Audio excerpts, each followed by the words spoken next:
spark for having Breeze and I. So I just want to preface, I have been sick since the snowstorm started.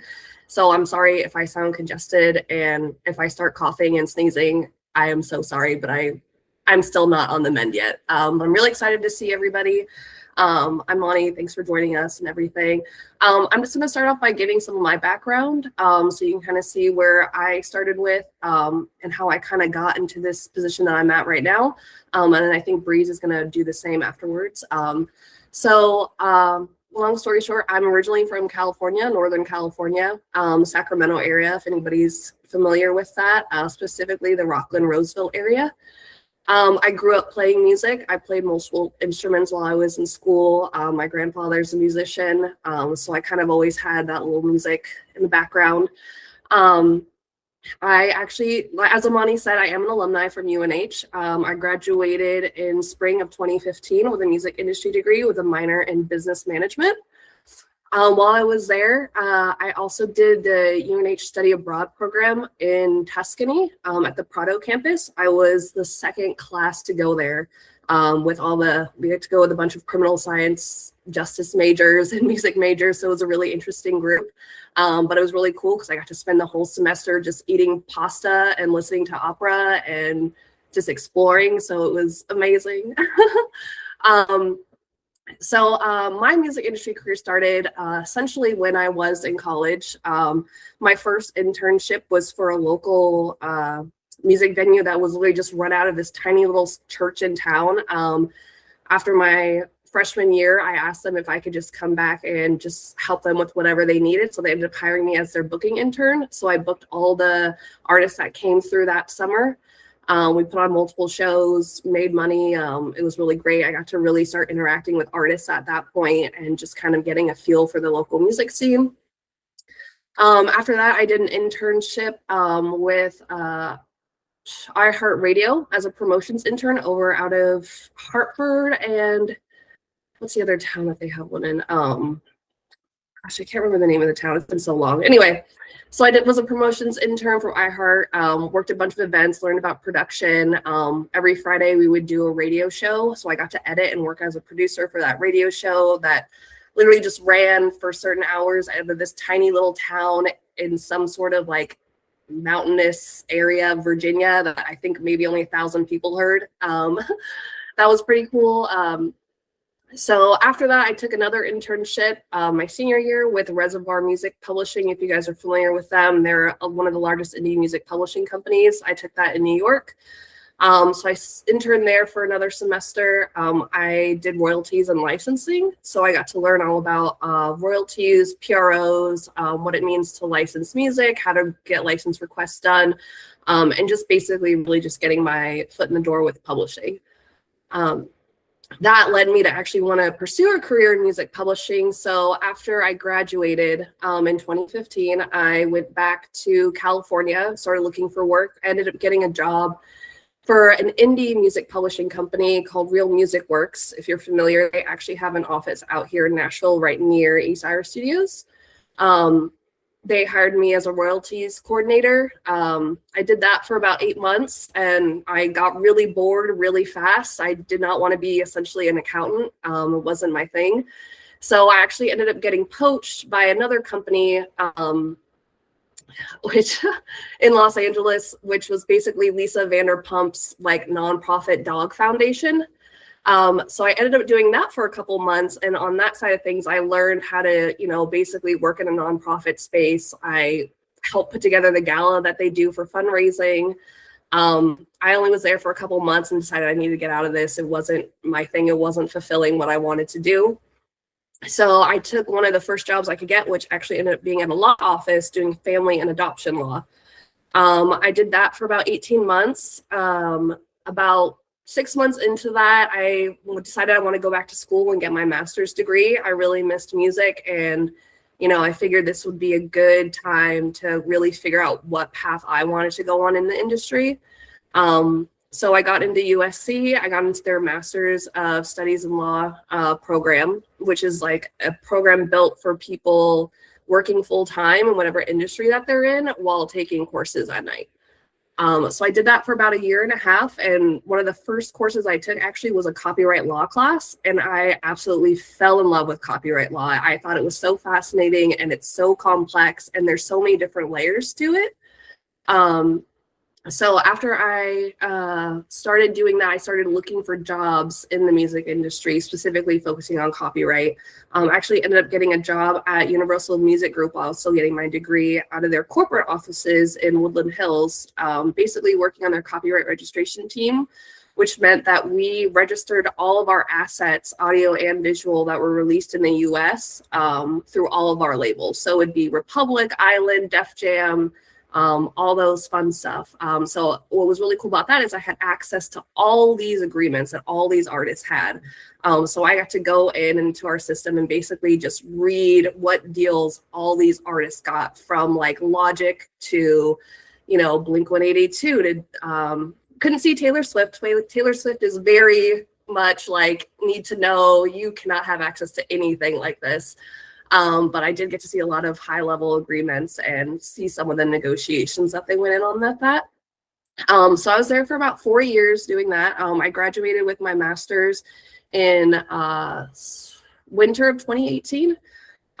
So I was still at Universal when COVID hit in 2020. So after that, we moved from working into the office to working fully remote for the next about 2 years, I believe it was. During that time, I actually got the opportunity to move from LA to Nashville with my partner at the time. He was offered a position out in Nashville in film and TV. So we took the chance and moved out to Nashville. So once I was in Nashville for about a year or so, I actually ended up applying for a job at the Universal Music Group Nashville office, which was a country label. If you guys are familiar with, you know, Carrie Underwood, Luke Bryan, all those big country stars, Keith Urban. I ended up taking a paralegal job with them, and I was there for about 2 years. It was really great because I really got to be on the label side of things and see how much the industry is different going from a corporate office setting to a full-on label, where it's a lot more fun. There's, you know, cool artists coming in and out of the office. You know, we get to go to cool events around Nashville and downtown. And, you know, I got to really see a lot more of the high level stuff since I was working directly under a couple attorneys that have been in the business for, you know, years. In March of 2024, I went into a meeting and I ended up randomly getting laid off during those multiple rounds of layoffs that they were doing at Universal. So I survived through, I think, 3 or 4 rounds of layoffs until they got to me. So that was quite devastating. You know, the initial shock hit and I didn't know what I was going to do.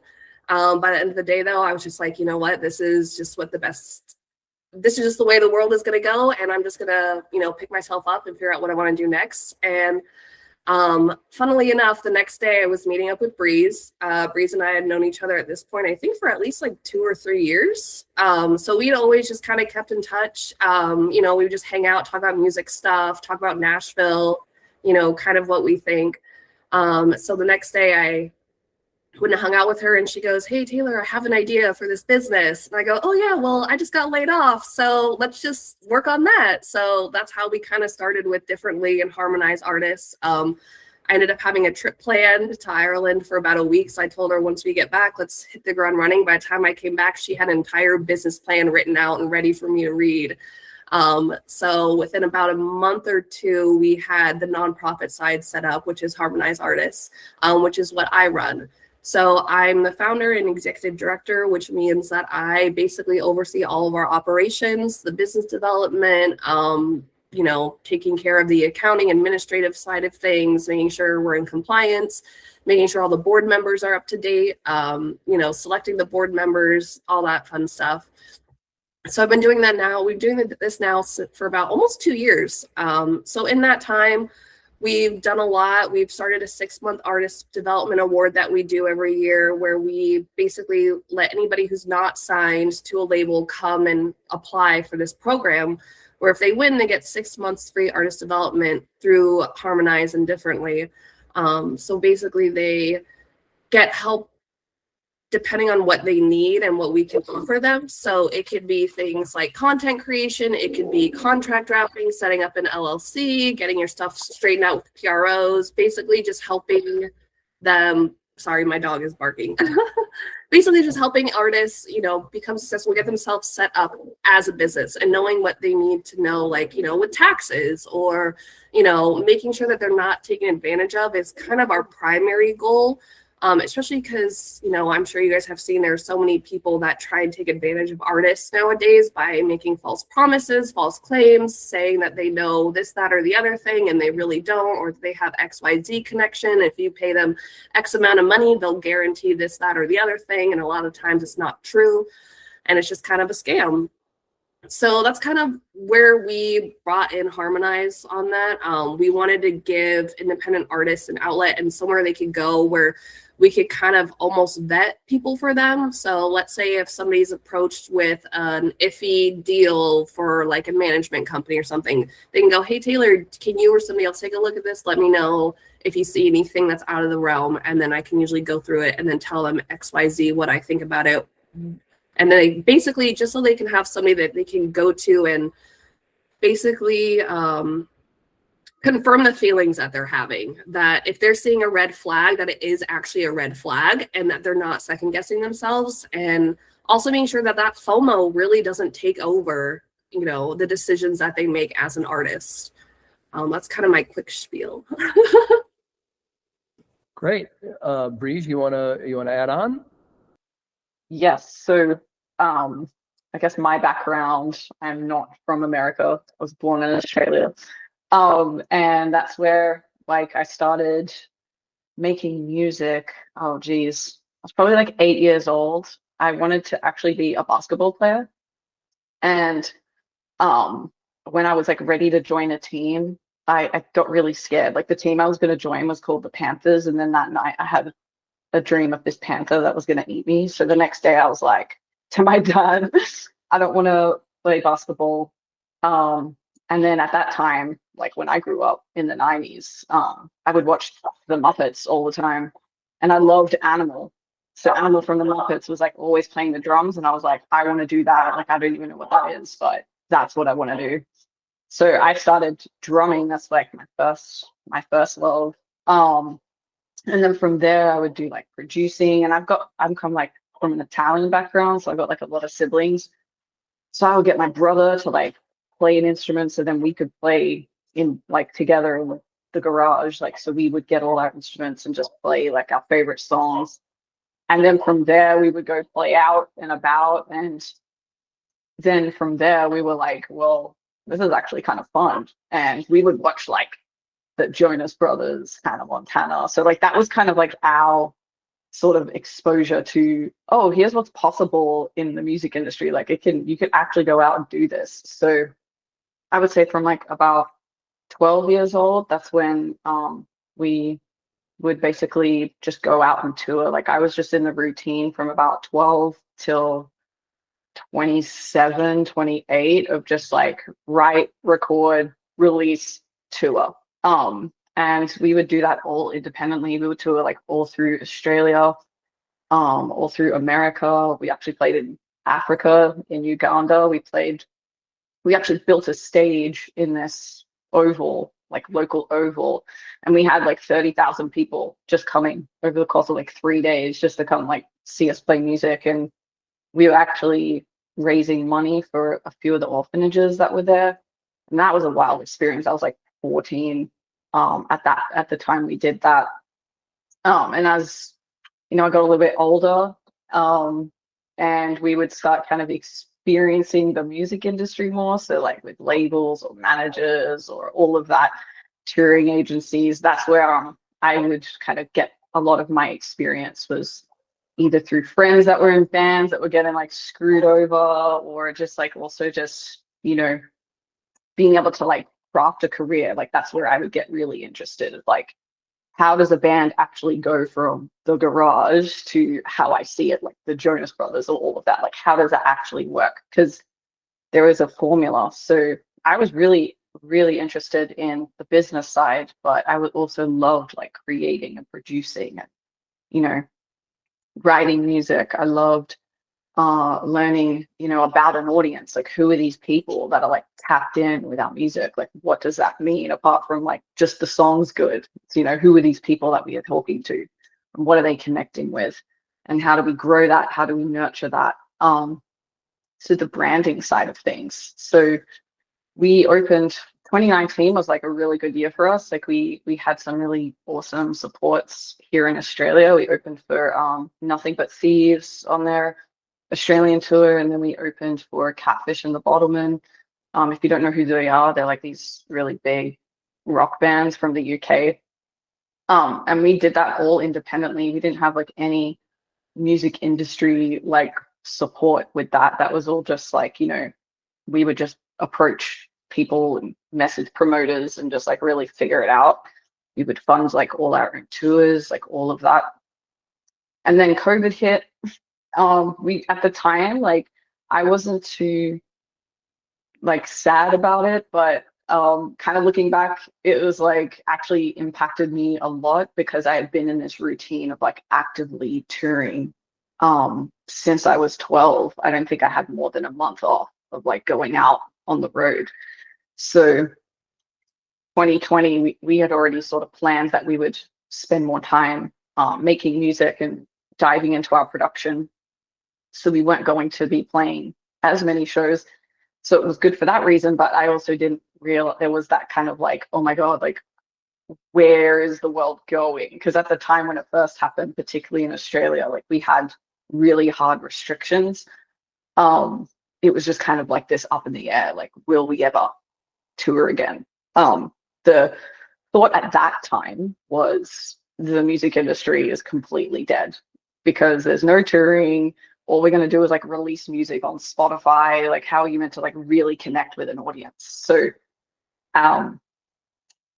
me and my brother, we were in our group called Firebird, and we were like this alt rock band. Like we kind of were like Nine Inch Nails meets 21 Pilots, and we would like break shit on stage. Like we just loved doing all that stuff. We were like, well, our next step was we want to move into the States because typically that's with an Australian band. Once you've toured the fuck out of Australia, you got to leave because they won't accept you until like either Europe or America's like, we love these guys. So we found ourselves actually in Nashville. We had to get permission from our government to leave the country. We had to get visas, and this was all through lockdowns. Like the Australian borders were pretty much shut down, so no one could get in or out. So we found our way there. First year in Nashville, we was switching visas so we could actually get paid work. And so we'd be able to like do shows. And it was wild, like rocking up to Nashville. Like it was like COVID never happened there. We were just like, what the act? Like we had been locked in our houses. You could only leave for like an hour a day. And then we rock up in Nashville and just people are everywhere, like no masks, no nothing. And we were just like, did it actually happen here? Like it was wild. It was a bit of a culture shock, but we like at that time I was like ready to go because we hadn't played a show in nearly a year. So I was like, I need to get out on stage and like we need to, you know, go hard because we felt like we wasted a year. Production wise was great. Like production wise was really great. But you know, the fun stuff, which I loved performing, I was like, right, we need to go out, we need to do this. And we weren't really allowed to until we could get a working visa. And then that took way longer than what we had planned. So for the first year, we were pretty much just like sitting ducks, like in Nashville, like couldn't get any paid work, just like living off savings, just waiting for a visa to be approved. While we could still like do rights, we could still get really connected with the scene. So, you know, I was like meeting all sorts of people from all walks of life, all different genres, all putting on really cool stuff. Once our visa got approved, like we were ready to go. Like our first show was at the end, and we played at Exodus. During that time too, I got sober, which was like a shock because Nashville, who goes to Nashville to get sober? But that affected like a lot of areas in my life to where I started to find like the artist sort of label kind of had fulfilled its purpose. So that's where I actually kind of like pulled back from actually being an artist and wanted to kind of explore, just like how Taylor said, like once the universal cut, she was like, oh, like what now? So I was in that same position of like, oh, like what is possible? Like what else could I do? I wanted to be curious about it. And the first thing that I noticed was a lot of artists just don't know how to go about a career. Like they were very much just like, all it is just post on Spotify, then post content, and then someone else is going to take over and then I'll be fine. And really, it's like so much more than that. Like it can work like that, but that's not the only option. So there was just even little things of how do you show up for a show? How do you even organize a show? What are the things that you have to have organized? Like, sorry, my dogs are barking. So there was just like a lot of those things where I was like, I feel I could add a lot of value, because by that point it'd been like decades since I'd just literally been doing this one thing. So that's how I started differently, and differently we do artist development. I would say like that's our kind of like engine room, and then management on top of that. Our sort of style is very big on, we lean into what does the artist actually want in their career? Like what is it that what makes them unique, not just as a person, but also as an artist? Because what I found through my experience is when we were unapologetically ourselves, that's when we were having the best connection with an audience. So it's really like finding out those things and putting in that strategy from there. So it's really, really kind of overseeing that for an artist. First, slowing them down was like a really big thing. You don't have to like just jump into every opportunity, like think tactically, like when it comes to your career. Not every opportunity is one that you just want to say yes to. So, and big on creating an environment where artists can feel safe and vulnerable enough to sort of be able to do that. So just because through my own experience in the industry, and Taylor sort of touched on it, was there is a lot of that exploitation, because the industry, it's all about making money, which means owning assets. So artists, if they're the ones creating those assets, they're the ones that should have majority of the share and majority say in what happens with those assets. Taking out, you know, however everything functions, that's kind of like at the core, they're the ones that should have. So really providing that space, and that also is why I call the company differently. So it's been really great having someone like Taylor, because her background was on the more corporate side of the music business.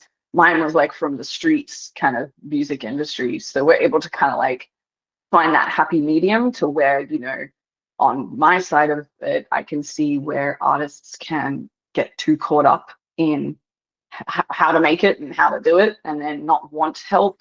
Whereas at the corporate side, you can see like where there's a lot of that exploitation, where there's not transparency on, hey, we want to work with these artists, but really they just want to get them to make a bunch of assets and drop them once they've made their money. So I'm really trying to, with Taylor, just offer more opportunities for artists in ways where we can see like a very healthy and sustainable industry, to where we can say like, hey, like you don't have to be this in part of these like mega conglomerates now, because you have so many resources that anybody can access, but you still need a strategy. You still need to know why you're even wanting to do this career. What's your unique standpoint? Because that really matters, no matter what the culture is sort of telling you. And what is it that you're trying to say? Like, I am just a big believer in, we are all created with unique answers that solve some type of unique problem. And that's really what an artist's role is in society, in culture, is, hey, I'm providing these answers. And it could be, I could just be the artist that makes you laugh every day, so I bring you joy. Or it could be, I make you think about things, you know. I could be an artist that provides, value to your life, that makes you want to go out and like go get shit done. Like, so that's just the power of really what music in general is made for. So to me, it's kind of sad that it's just turned into like this product to market type shit when it's like so much more powerful than that. So that's a bit like about me, and yeah, I don't know where to take it from here. Oh yeah, so with Amani, like yeah, I loved Amani because when we met at the panel, she probably thought I was like crazy because I was just like talking about how great the like food was the whole time. Because I'm lactose, and there were these brownies where it's like double choc and they were vegan. So and I was like, hell yeah, let's go. So she thought I was loopy, but what I found with Amani is like she has the smarts and the curiosity to like really also think outside the box in this industry, and that's what I'm really big on. Like I want to encourage that because the industry always needs builders. So you need people with new ways, and then you need people that go out and actually build it. So yeah, it's a fun like little group we have. We have a lot of fun. At least I do. I think you guys have fun. For sure. Did you Yeah. guys So can you want- talk a little bit about how these things interact with each other? And then maybe Amani, can you talk a little bit about your adventure so far within this framework? Yeah, so where it really, I would say like the core of it is the 6-month development. So that's where we've been able to like really work out our rhythm in terms of like the roles, but also like the structure of everything. So at least with my side of it, I work really closely with the artists. I start with what's your vision? What's your values? What is it that you're really wanting to do? Helping them with their strategy. Who do they need to be talking to? Who are the key people that can help them in their career? That's where I really, really like to sort of build everything from. So if I can get with an artist and talk about with them and sort of even like it's a puzzle for me too, but if I can really get out of them, like, why are you actually doing this? Like, if you could zoom out and look at your career, how do you see it? That's outside of, oh, I just want streams and the glory. It's just like, what is it? What is it that you're actually trying to achieve? What is it that you're really passionate about? What is it that you really like? What is it that you dislike? And from there, we can find, okay, what is the problem that you're solving? And out of that comes the strategy. It could be, the closer things, like they really want to build. So with actually Sophia, with the last one, she really wanted to have like a great body of work. Like she was doing the single thing, but she was kind of like, it doesn't feel like enough. It doesn't feel like I'm really presenting what I want as an artist. So really setting up her routine to being like, okay, if that's what you want to achieve, here's what we need you to do, just being able to be an artist. And like, I've been in those sort of the trenches, right? I know what it takes to like sort of sit in the studio and you're trying to like sort of get out of you life and experience and the messaging, and you're going through all these production and how do the sonics complement the lyrics, like all of that sort of stuff. It's a very present experience. So it's just then setting up that, whereas like Taylor will be like, okay, we need to set up your infrastructures. We need to set up these structures. You need your business right. You need your LLC. You need to talk about copyright because you can own your stuff.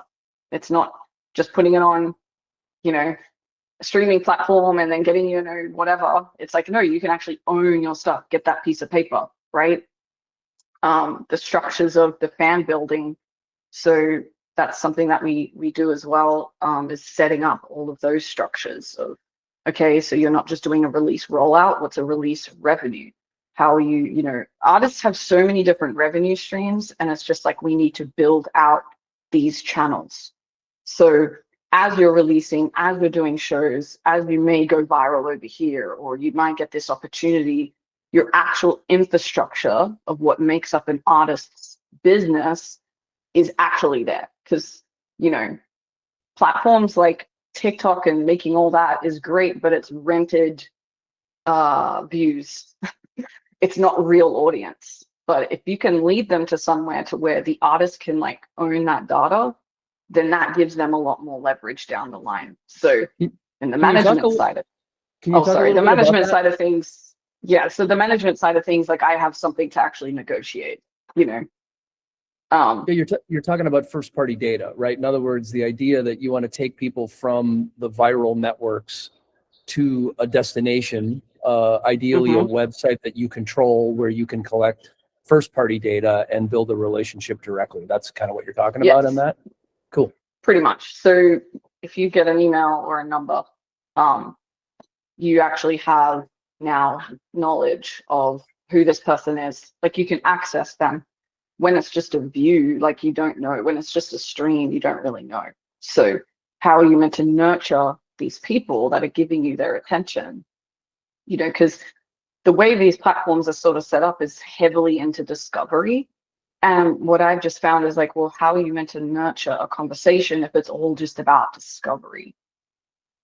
You know, how are you meant to actually grow an audience if you're in this loop or this cycle that's I have to get out, I have to push, I have to get discovered. It's like the conversation goes, hey, hi, how are you? Good. How are you? Great. That's it. You're not building any other conversation past that. So artists really have the ability to nurture an audience that, again, at the end of the day, can like provide them some income, you know, and that income doesn't have to be a supplement for their job, but it can help them reinvest into what they're doing. So that's really important is like, when I'm talking about ownership, I'm talking about like ownership of your actual assets that you are creating, you know. And what that actually means in terms and what of that actually means, because yeah, as me and Taylor can tell you horror stories of just artists don't know that. They're not even set up with a PRO. They're just putting it up on Spotify. You're just like, they're only also collecting those royalties. There's a million other ways to collect. So it's just adding a lot of that structure. Are you familiar with the 1,000 True Fans concept? And are you a believer in it? Yes. I love the 1,000 True Fans concept in terms of what it represents, but like you have the ability to not even, you could have 200 true fans. You know, there's like people out there that it's like you have something that is valuable. It's answering a problem. You people won't look at what the price is because you're solving some type of issue for them. That's really what it's about at the end of the day. But if you don't really know why you're doing something and what you're really offering that's of value, like how can you grow that? But yeah, it is a lot around that concept, and I think it's just so much more achievable these days than ever. So can we talk a little bit about Amani coming into the fold and what she's doing, and then kind of talk a little bit about how you guys, one of the things I talk a lot about in class, and they'll get tired of me talking about this, is the idea of reputation and Rolodex, right? You're really only as good as the reputation you have and the reputation you build through the network. So Amani, talk a little bit about how you kind of got into this and kind of what your experience has been so far. Sure. So basically where I fall into all of this is, again, I intern with Breeze's company at Differently. And even though she's like my boss, I'd see her more as like a mentor. We meet almost weekly, and she kind of is like tells me what's going on the inside, like what's going on with all the artists, all the business things going on. She connects me with all of the people that she's working with, whether it's for marketing or like people from venues and stuff like that. But mostly what I've been working on recently is finding outreach for both Differently and HAF for a showcase coming up. I don't know if either of you guys want to talk about that, but that's mostly what I'm doing right now, is like collecting different venues, attractions in Nashville, small businesses and organizations. And that's kind of like where I brought Mark into this in case he had any more ideas. Because again, he really stressed the whole like building a Rolodex. So, I thought even though I'm not in Nashville, you still have those connections that you built. So that's where, this all came together. I reached out to Mark. He introduced me to some other people, but in return, I said, Breeze and Taylor both have organizations, companies that they're proud of. Why not have them, come and talk to you guys? And that's kind of where I fit into all this and how we're here right now. But do either of you want to talk about the showcase? Because I know, Breeze, you were talking about maybe, finding some help from other students like me. Yeah, I can talk about that real quick. So not every year, this is going to be our second fundraiser that we're doing for Harmonize artists. Our first one was in 2024. In October, we hosted it over at the Cowan over at Topgolf. If you guys have been to that venue yet, I think it fits like 600 or 800 people in there. It's a pretty good venue. They have a killer surround system. Like if you're ever there to go check it out, like their system in there is awesome. They put a lot of love and labor into that. So we did our first one out of Topgolf, which was great. We were able to do a live auction. We were able to stream it. We had people watching from Canada and Japan and Germany and, all over the US. So that was really cool. But basically the goal of the fundraiser showcase is to basically showcase the artists that won our 6-month artist development award, which in this case this year is Sophia Roselle. So she'll be opening up. And then we have about 4 or 5 other artists from around the Nashville area that are all independent as well that will be performing. They're all usually different genres. I think this year we're kind of leaning more into the pop, rock, alternative, indie scene, which has been really fun. This year we're actually hosting it on March 26th at East Iris Studios. So if you guys want to come out for that, it'd be great. We're just doing donations at the door, $5, $10, whatever you want to donate. Basically the whole point of the night is to bring the independent music industry community together. Just showcase awesome music, showcase what these artists are doing around town that are not just doing music. They're also doing other things such as media, running their own businesses, putting on showcases. It's a really great community to just kind of be a part of, and everybody really wants to help each other out. So that's basically what we're doing. So if anybody is interested and wants to learn more, feel free to reach out to me. We can set something up. We're always looking for volunteers or anybody that wants to maybe do some sponsorship work or auction donation items, or if you just want to learn more about the organization. But basically all the funds we raise go to our artist development program and just basically keeping the nonprofit afloat. Just so you guys are all aware, Harmonize Artists is a 501c3 here based out of Nashville. We have a board of directors, which Breeze is one of the members on the board. Everybody on the board is a volunteer. Nobody pays to be on it. Nobody here makes any money from doing any of this. We all do it out of just wanting to give back to the artist community. And that's the type of people we like to work with as well. There's people who really want to make that difference. And, at the end of the day, they want to make this we want to change the industry for the better is really what it is. And so we want to work with people that have that same mentality of like, just because this is a status quo doesn't mean it needs to stay that way. And we just really want to affect positive change on the independent artist community.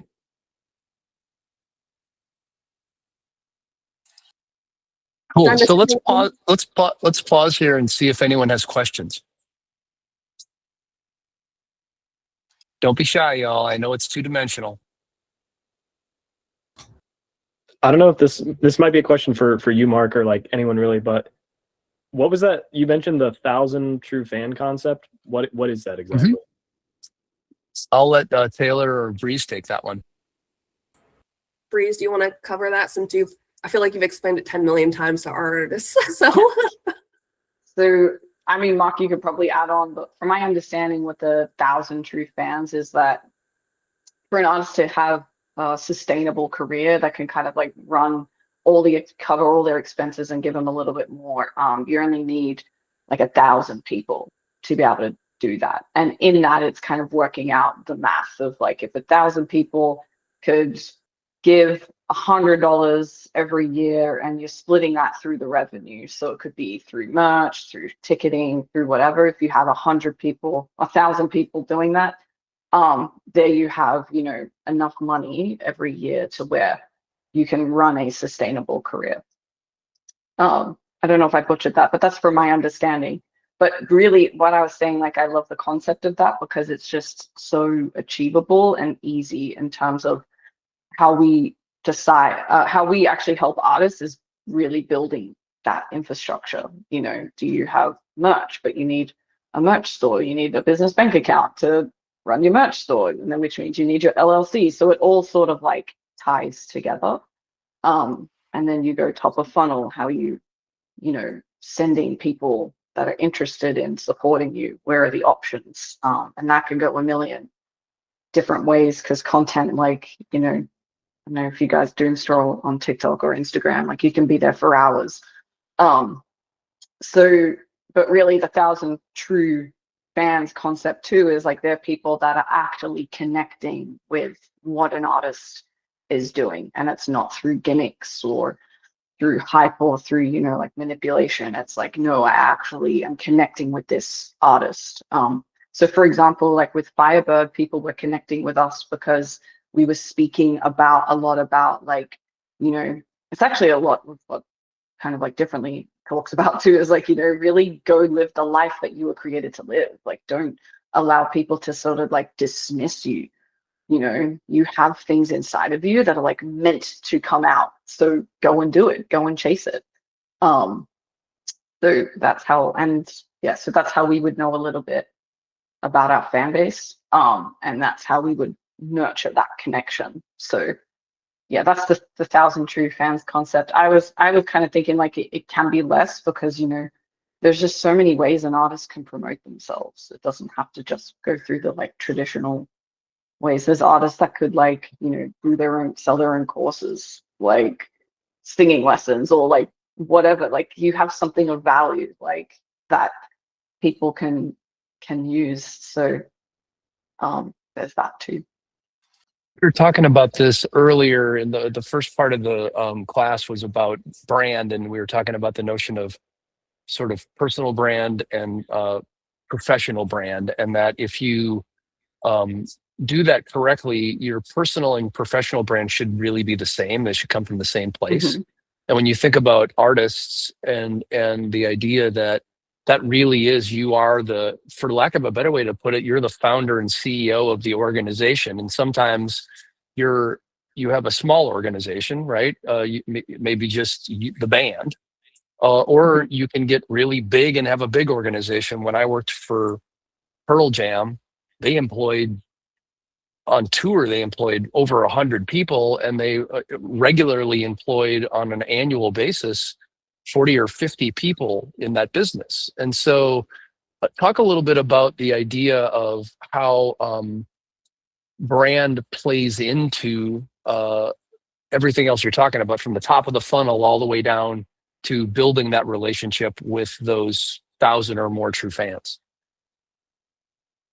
I always look at brand as the conversation, right? So you have like an entry point into a conversation, and I just look at it as like everyday conversation. Like if we were all, say, in the classroom right now, and like after this, you know, I come up to you or you come up to me and you'd be like, hi, I'm so and so, blah, blah, blah. Then we get to talking. Like, that relationship with an audience is very much the same. And that's why, you know, these platforms love like discovery, because it's like it gets people, you know, kind of hooked. And so you want that top funnel, which is like the attention, like, hey, over here, like the hi, how's it going? Oh, I've got your attention. Okay, now where am I leading you? A strong brand keeps that conversation consistent, and a strong brand keeps nurturing that conversation. And I tell the artists that we work with all the time is like, you want to be obsessive over that, like how to figure that out, more than how do I go viral or stay consistent online. Because although that's great, that's not going to, in the long run, really benefit you down the line. So how are you picking, oh, this is what majority of my audience likes, you know? I also think it's like, there's a lot of talk about like authenticity and all of that. It's really just looking at it as like from a human lens of like, how do you go about like nurturing relationships, and just kind of figuring that out about whether it's a band. What's great about bands, and like what we would really obsess over was, you know, there's two of us, so we're two individual people, but collectively what is this kind of touching on? So at least that's like from my understanding, where brand always leads is to a consistent conversation that's nurturing, you know, an audience. It's from there where that leads into the structures is you have everything ready. You know, you have if you're saying, oh, I've got now, I went viral, and now I'm continuously going viral, but I have nowhere to move them. Like that's gonna run out, right? Like you're not gonna, the next post might drop or people are over it. So you kind of had that moment, and it's like, well, how are you gonna capitalize off that moment? You know, having those systems. Also, too, understanding that it is a slow build, because you think of it, if someone like came up to you and was like not even a hi, it was just like, hey, buy this thing, you just be like, what the fuck? Like that's too much. Like that's too much. So you think of like kind of that too. Like every post that you see with an artist is new song release. Oh, buy this merch or buy this ticket. And he's like, I don't even know you. Like, why should I care? You know, like that's just weird. Whereas, you know, you come to get to know an artist of like, wow, like this is what this song is about. This is what they went through, or this is what they were going. This is what they're thinking about. This is what is tormenting them, or this is something that they're like really love or passionate about. Like that's something we can relate to, you know. I tell our artists all the time, like, no one's gonna relate to you because you can write a song. Like, you know, that's not the thing that they care about. They want to know like why you wrote it, what was going on in your life when you were writing it.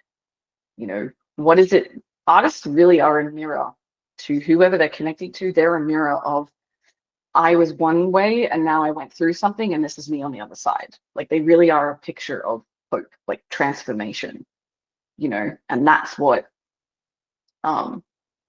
really people want, is to understand like, this is where I'm at right now, but there's hope because look at them. Like they went through what I'm going through and, you know, this is where they're at. So a really strong brand is able to communicate that well and clearly, and then has all of those structures set up to where then it's complemented.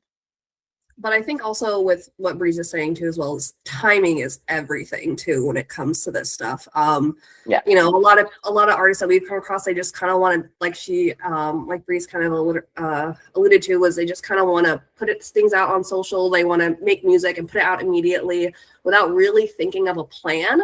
And that's when your business / branding, marketing is going to come into play, because that's going to play a really big impact. So let's say you don't want to release a song on the same day as, let's say, Taylor Swift is supposed to drop an album or something, you know, because then all the Swiftie fans are going to be listening to Taylor Swift instead of, let's say, if you put something else very similar, they're not going to want to go to that. They're going to want to go to what's being pushed in front of them on like Spotify or Apple, or, you know, the algorithms on Instagram and whatnot.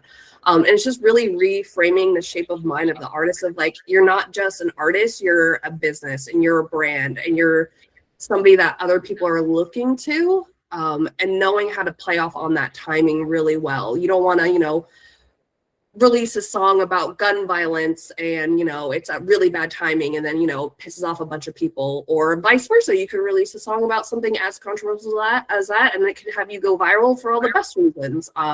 You know, it's just really kind of taking a look at not just what's in your direct, I guess, funnel, but also everything else in the world and how that really kind of impacts everybody and what that says about you as an artist and as a brand, and kind of what you stand for, which once again goes back into the artist development side of things, which is knowing who you are as an artist and as a person, which is some of the hardest things you can do, especially when you're working with younger artists who don't really have that life experience yet. They, you know, they're still trying to get their foot in the door. There's still a lot of that FOMO.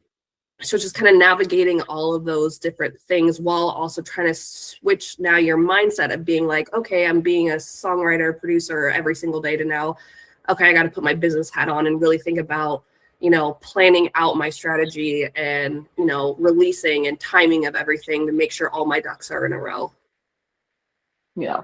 I'm too on the point of like, you know, you don't want to release around the same time as Taylor Swift. That does go into that thousand true fan concept of, you actually have the freedom to where you can release whenever you want because you have a strong supporter base.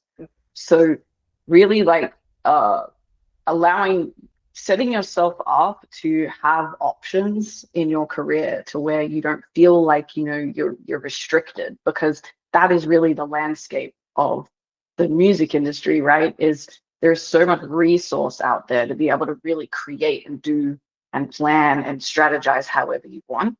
But it really comes back to like, why are you actually doing it in the first place? And are you nurturing the audience that's actually like connecting with what you're doing? So that's just like the way I look at it. But at the same time, if you say you're working with an artist that, you kind of want to go more through that traditional release strategy of like through radio or going for playlists and that, you would look at that and being like, okay, are people in their genre that are just gonna like take over these platforms because they've got the money and the marketing to do it?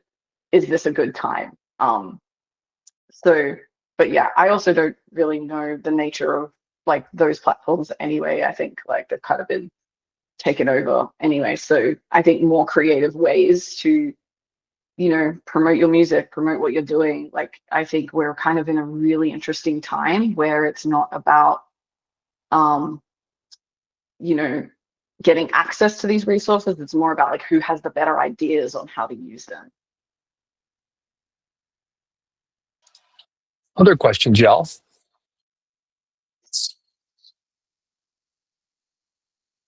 How do you people make money? Good question. I have a Who asked full-time. that? I work in music publishing. I work for Concord Music. I do that full time. I'm an admin associate, so I work with all the attorneys. I do deal management, tracking, payments, all that fun stuff with the attorneys. That's my full-time job. That's how I pay my bills. Everything I do through Harmonize is basically everything I do is for free. So to me, it is very fulfilling. I never got into this industry personally to make money. I always knew going into it, I was going to be completely broke. And that I would probably have to just like scrape and claw my whole way through. And that's kind of what I've done. I'm in a good spot now, but yeah, Harmonize, we don't make any money off of anybody because we want all of our money to go back into either the organization itself or through the artists that we work with, which is why we're able to provide low or basically free cost assistance with things, basically for any artists that kind of approach us. And yeah, I'm an entrepreneur, so I build businesses or work remotely. So I have like my coaching that I do like one-on-one. If an artist wants like just a session with me just to sort of like see where they're at with their career, and I could just give them advice on here's where you want to go. I provide with like content. In Nashville, I was doing a lot of that, like getting content ready for artists and then also helping them sort of structure a release based off what they want to do. So overall, it's like bite size of like the artist development. That's how I feel I can feel like more connected with what's going on in the industry in terms of like what are the actual problems that artists are facing, and then how can I provide value to that. And as well, if anyone else is also interested in that stuff, you don't want to just give those services away for free because people can kind of use that. And so when you know like what you are providing of value, like the idea is you want to be able to like create a life that you can support yourself from, right? So you charge people for that because your ideas are very valuable, and not everyone is coming up with that. Not everyone has that knowledge or experience. So that's how I'm able to do all the things that I do, but then also be able to like, do those moments, whether it's through the artist development program where, I can sort of give more access to myself because I can see there's a lot more value that's also building outside of it in terms of like what Harmonize is wanting to do and then what Differently is wanting to do. So there's other ways where you can see value in things. So it's again, like what Taylor's saying, not all about making money.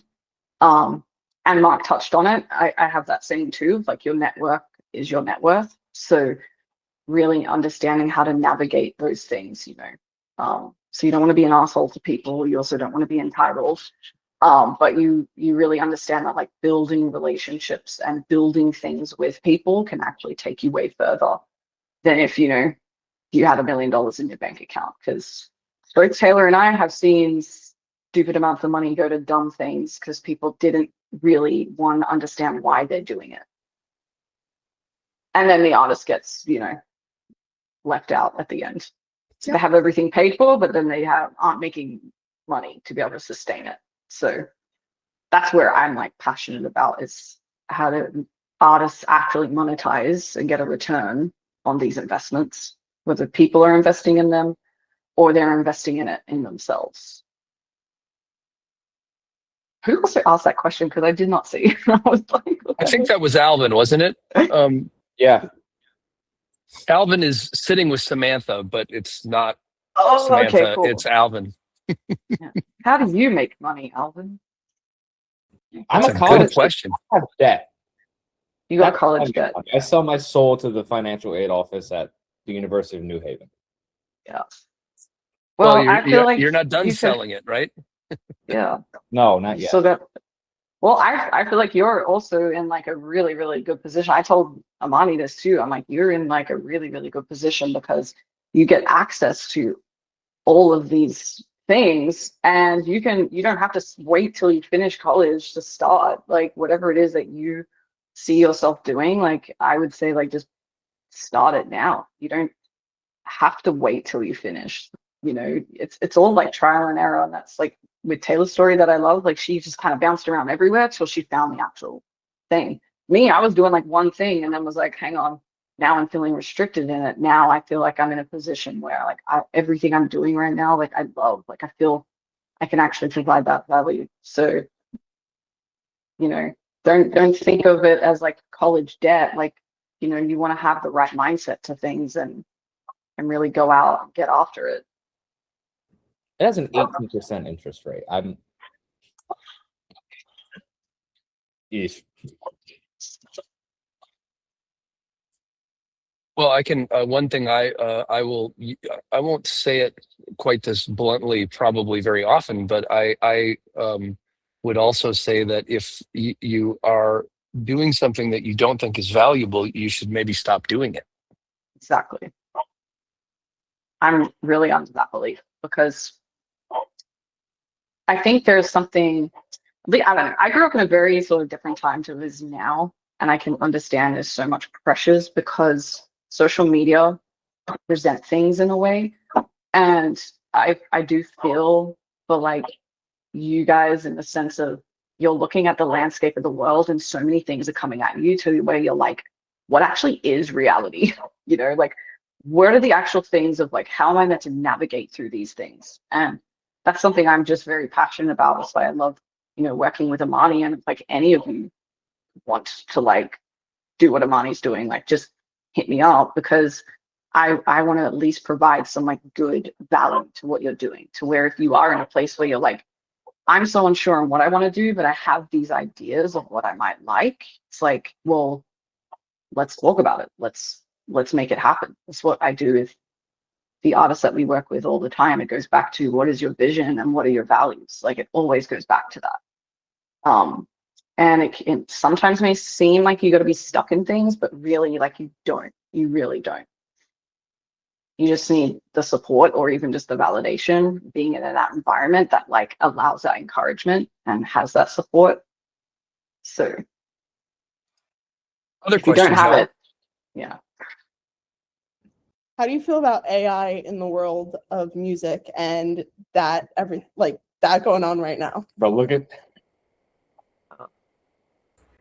Short. In Breeze and short, I hate it. Yeah, Breeze and I pretty much hate AI for a lot of different reasons. I don't know, Breeze, you want to go? Yeah, you can go first because you do all the copyright stuff. I mean, everything in AI right now is, I'm sure as you guys have been keeping up, if you keep up with the trades and, all the lawsuits and all that fun stuff that's been going on, there's a lot of different things happening. Something that just came out of, I think it was like Sweden or something like that. They were saying how any body of work audio asset that has any sort of AI is not eligible to be on a radio like top hit basically list. So that is just kind of setting some precedent out. We'll see how the other countries kind of play out. And the US is obviously very much trying to catch up on things, especially when it comes up to Sonos and Anthropic and all those other tech companies that are just really, you know, not doing things the right way by licensing out, you know, being able to use music to train their models. You know, I had an opportunity last fall, and I think it was like August. I talked with somebody who was creating basically an app to help artists. And, you know, he was definitely a tech guy, you know, and he was like, you can put in this and it'll help you build out your song or help you do this, that, or XYZ. And, you know, I was in a room full of artists and, you know, there was only maybe a couple of them that actually had the balls to speak up and be like, hey, this isn't right because you're basically using all of our free assets to train your models and make money. And the tech guy, it just wasn't computing to him how the copyright and legalities of it worked. And so it was kind of like this, you know, weird wall that you're hitting up against where it's like the music industry and the tech industry just aren't seeing eye to eye on it. And it's so frustrating because you can, you know, as us being in music industry and, you know, being around artists, you can see how much time and effort that they put into their artistry and how much it means to them. And to just have somebody take it and say, hey, we're just going to take this, use it to train our models and just kind of say, fuck you. And not give you any royalties, not give you, you know, we're just going to come up with these little ways to say, oh no, it's, what's the word I'm looking for? It's good exposure. It's good exposure, or, you know, this is, oh my gosh. Fair use? Yes, it's fair use. That's sorry, sick brain, Yeah. fair use. They're trying to claim a lot of it's fair use, and it's not because they are third-party, privately owned. You know, it's assets from Universal, Warner, Sony, all the little guys. You know, at the end of the day, it's just hurting everybody. And then once you throw in the technology aspect of them being able to reproduce voices and sounds and mimic somebody, I've heard different things like Sync likes it as like a way to kind of be able to pitch music, new music to artists. The artist can kind of get like, you know, maybe like Sync or A&R can use it to kind of, let's say, oh, this is what it would sound like in the voice of Keith Urban or like, you know, Carrie Underwood or something like that, without them actually having to get into the studio to record it. So for some purposes, some companies seem to like that. For me, I say all no with any AI. I don't want any AI around anything. You can't copyright anything AI at this point. So it's just kind of moot in my opinion.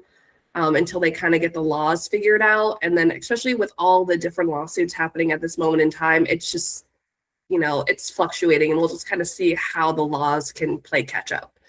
But yeah, we're very much against AI for the moment. Breeze, you got anything to add to it?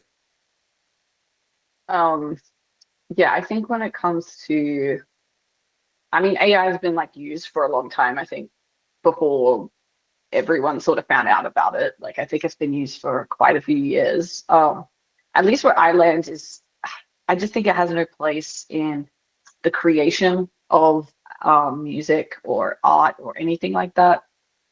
The reason for that is because AI can't generate an original thought.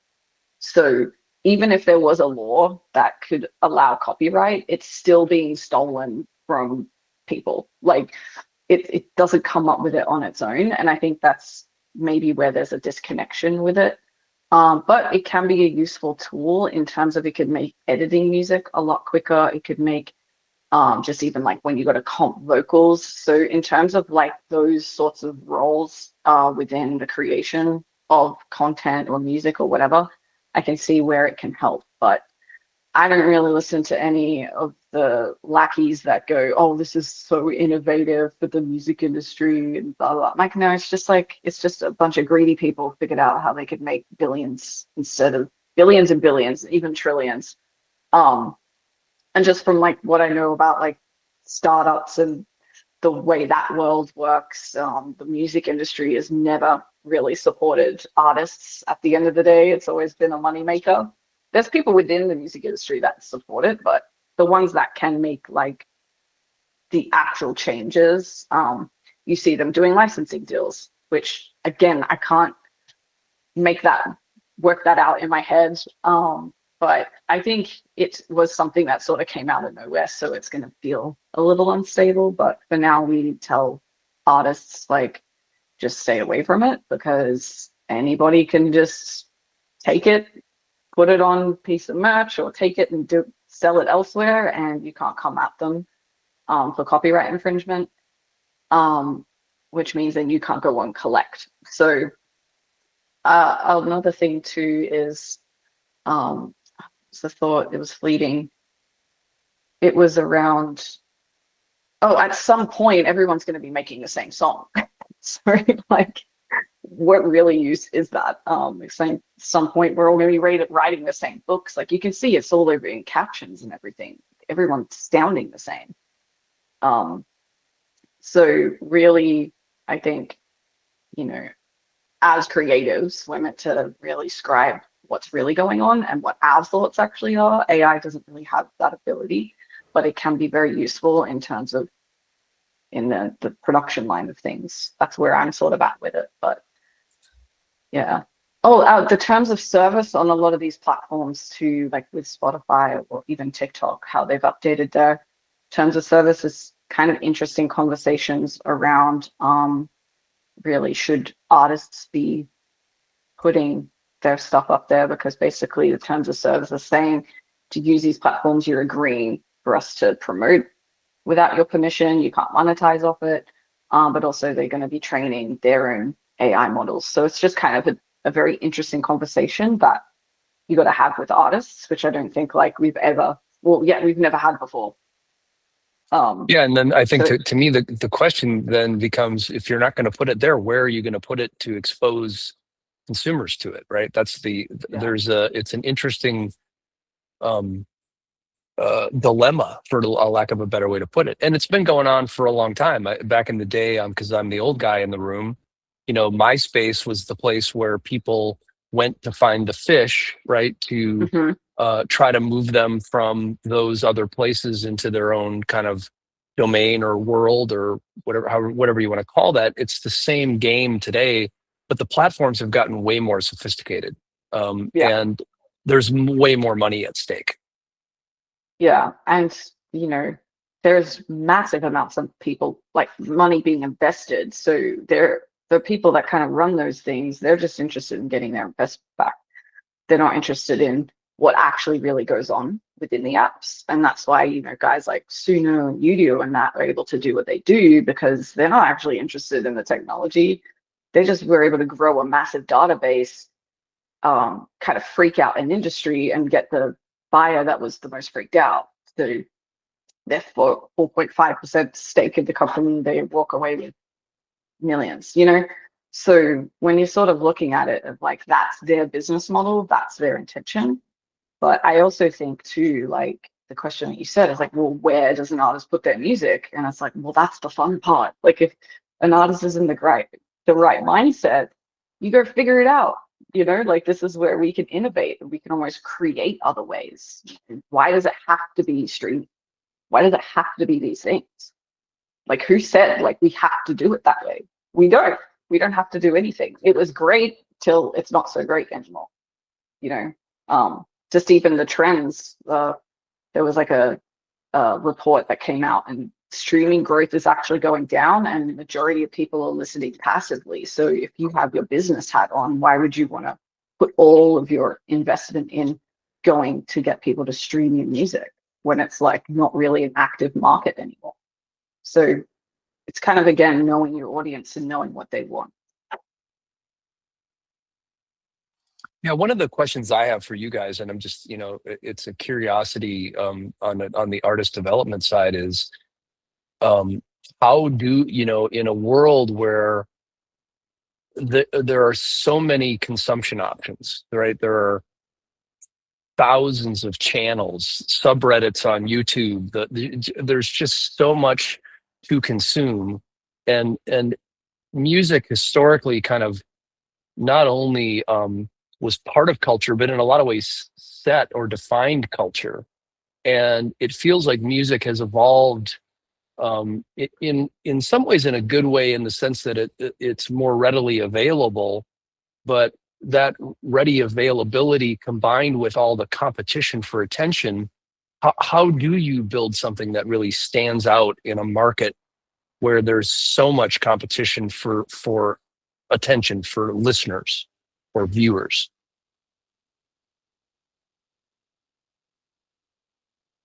Did you want to say Taylor? Or- I mean, I can only touch so much on my perspective of that, but like, I mean, I think about that all the time. I mean, I hate Spotify so much. I literally hate Spotify so much, but I use it every single day because to me, there's nothing else out there that kind of competes with it enough. And I do YouTube music. and everything, but like, I mean, I'm not one though, it's easy for me to go on my phone and open up the Spotify app than to go onto YouTube and search.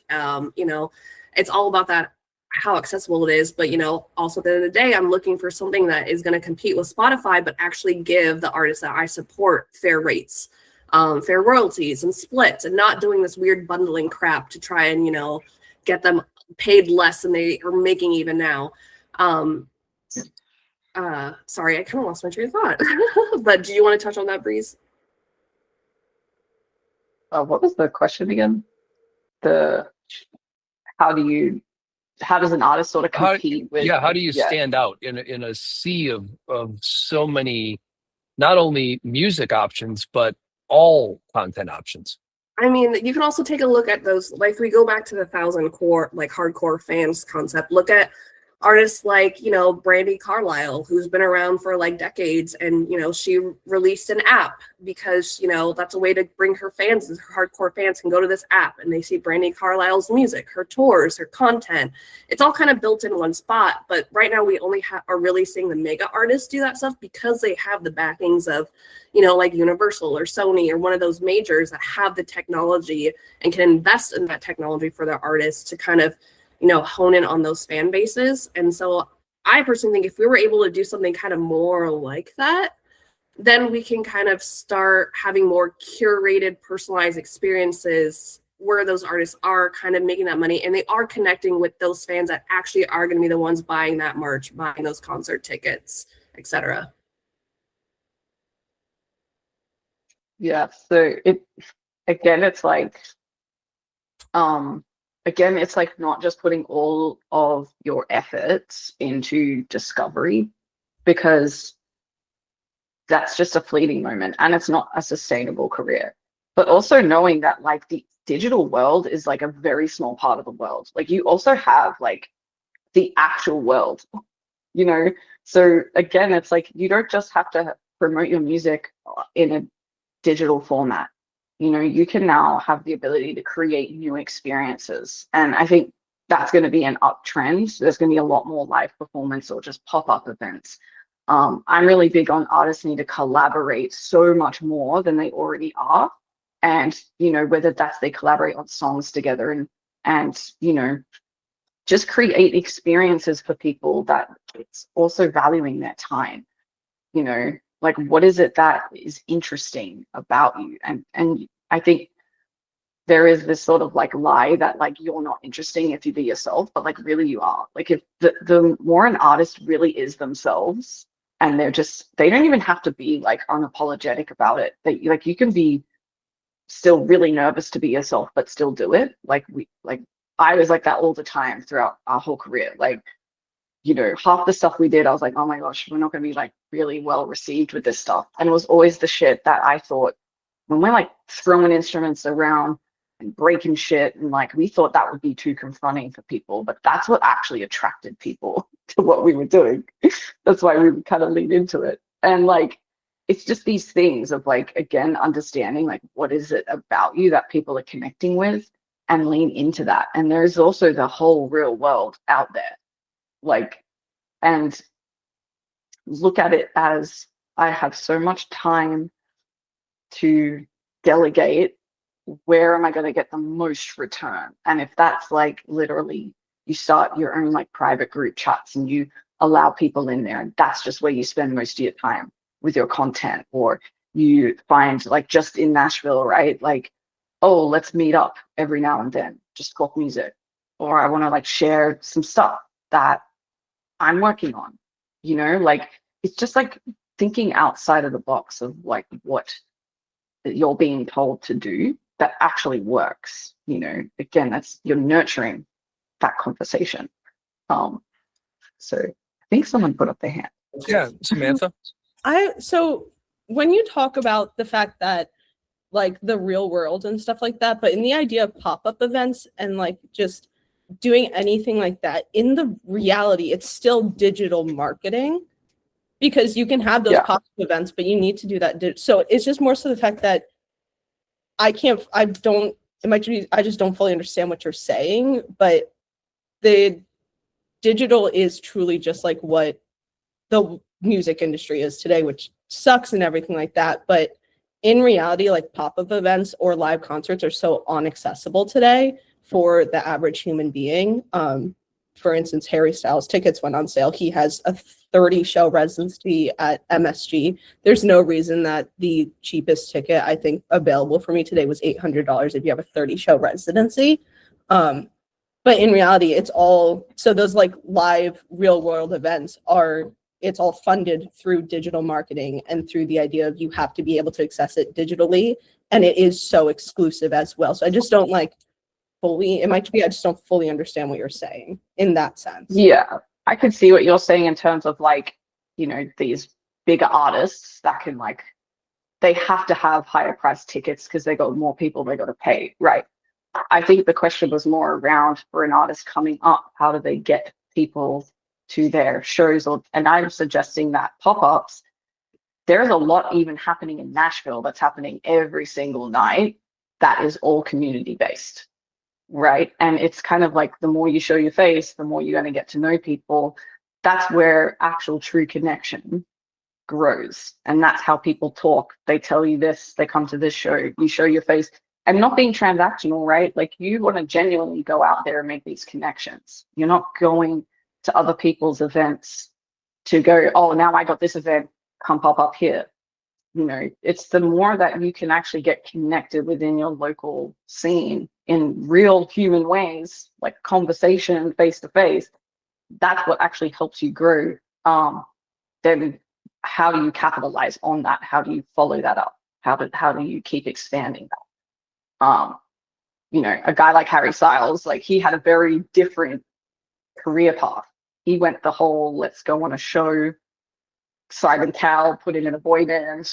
And that's, you know, he had that conglomerate. He had a very different career path, which is a very small career path. It's not the only way. Not a lot of artists have that. You know, And then so the other thing is people will pay that amount of money for concert tickets. Even if you can't afford it, I know plenty of people that will drop $800 to go to Vegas and see Harry Styles like it's nothing. I don't know if you guys have kind of noticed, but there's been a lot more tourism going up around the world based off of experiences. And one of those experiences are concerts. So people would much rather spend a bunch of money, thousands of dollars on going to an experience at a show like in Vegas at the Sphere or going to the O2 in London to go see their favorite artist, because honestly, most of the time it's probably cheaper for them to go abroad than it is here in the US, especially when you think about dynamic ticket pricing and all that that's going on. And, you know, someone could pay $600 for one ticket and then you could end up paying $1,500 for the same exact ticket just because of that dynamic pricing that they have built in. So it also depends on where your artist is selling those tickets, if they're aware of the pricing that goes on, if they're aware of all the fees that go on. And then it also just kind of depends on the territory that you're in and what your fans are willing to pay. Let's say if you are a smaller independent artist, your fans are not going to pay $800 to go see you play at like a dinky venue in Vegas because, you know, you're not worth $800 to them. But if you were to put on a $20 show in their local hometown, they'll probably be more likely to go and probably spend money on merch and drinks, which is, you know, where the venue's making their money is at the bar and on ticket sales. So it's also just kind of taking into account the different systems in place, the artists, and what Breeze alluded to, you know, Harry Styles' trajectory was so different compared to, you know, anybody else's. You know, he had this platform at a very young age and he had the voice and, you know, personality to follow up on it. And he's always been, you know, I think very great to his fans. You know, in my opinion, I don't think he's pissed anybody off, which is great. So, and really hard to do. So there's a lot of different factors that go into that as well. Yeah. Samantha, are you an artist, or are you just like interested in being in the music industry, like as a like manager? I'm in the music industry. I've been working with Yeah. small artists for 4 years. I know many of small Nice. artists that have gone from my backyard to a label.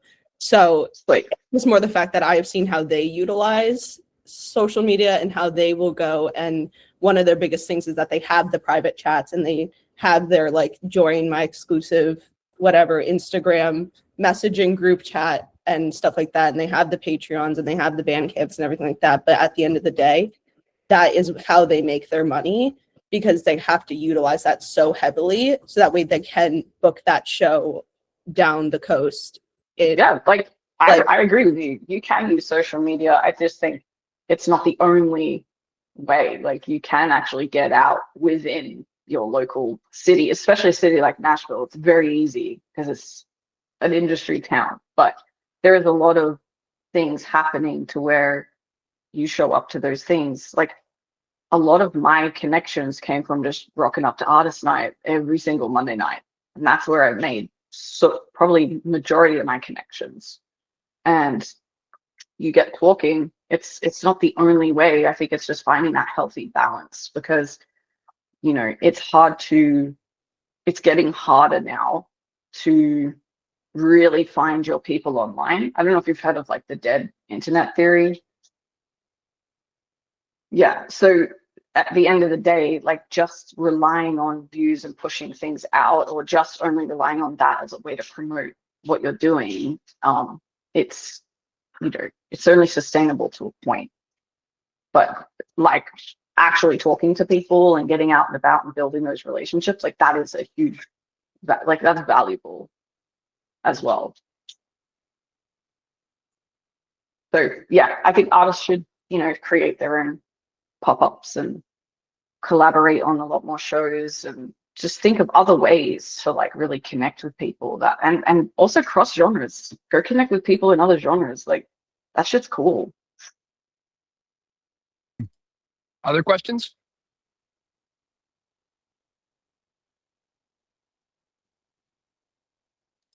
Okay, if there's no other questions, so we're right about at time.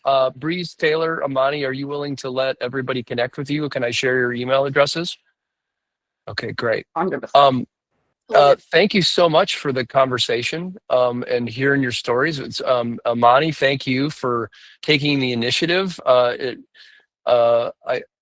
really admire the fact that you grabbed the bull by the horns and did something about something, and it means a lot to me. I feel like that's part of what I try to bring to these discussions is you gotta if you want something, you gotta go grab it, and you've clearly done that, and I really appreciate you taking the initiative. And we'll see everybody next week. I got an email coming right behind that. The 1,000 True Fans link is in there. Contact information's in there. To the class, please reply with your Mission Possible targets and on email and text. And Taylor, Breeze, again, thank you so much. Amani, have a great rest of the night, y'all. Be safe, and we'll talk soon. Thanks so much, everyone. All right, thank you, everyone. Peace. Thank you. Bye. Is this my life or